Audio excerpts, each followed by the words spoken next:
Hey there, I'm David Beckmeyer, and this is Outrage Science Bites, Day 5 of our NaPodPoMo Challenge, 30 episodes in 30 days on bridging our divides. Yesterday we talked about moving from talk to action, but that raises another key question. Where does that talk even happen in the first place? So today we're asking, where does dialogue happen best, and how can we create more of those spaces?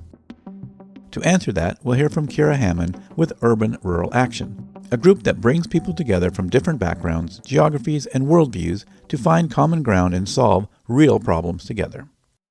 Here's Kira. Yeah, well, that's a related question, right? And I mean, I guess to me, the answer to many of these questions is you just have to want to, right? You just have to show up and try. And there's less and less of that, although maybe now we've reached a tipping point where there's starting to be more of it again because people are sufficiently concerned. But if you want that kind of space in your community, then build it. I know a woman who literally purchased a bar in downtown DC because she was concerned about the lack of third spaces in her community, her neighborhood. And she's trying to run it that way. And I've seen people do that with, bookstores or firehouses. Fire halls do this. They try to bring everybody in, right, for their pancake breakfast or whatever it is. And so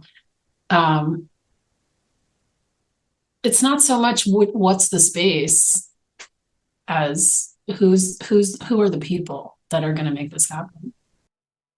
But on the other side of that is it may already exist, and it's just like, it's hard to find if it does, right? You know what I mean? It's like, because there are people that are good, that are already doing like organizing and are good at that and good at just like bringing people together. And so I feel like it's a heavy lift, for any one of us that may not be our thing. We're sort of more introverted and, maybe we don't have a giant friend network and that kind of stuff. To build it yourself is a pretty heavy lift.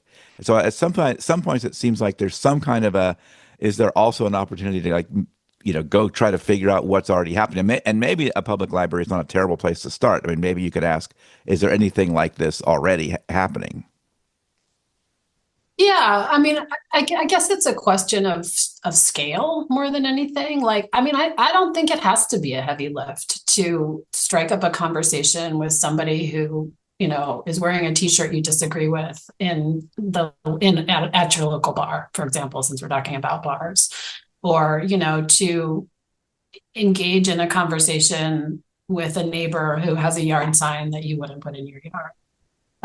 Like those are hard things to do in the sense that like it's scary and uncomfortable, but they're not hard in the sense that like there's no opportunity or it's hard to find the opportunity.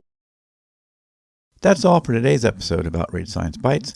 Stay curious, and until next time, I'm David Beckmeyer. Thanks for listening. If you enjoy these Science Bites episodes, you may enjoy the long-form Outrage Overload podcast at outrageoverload.net.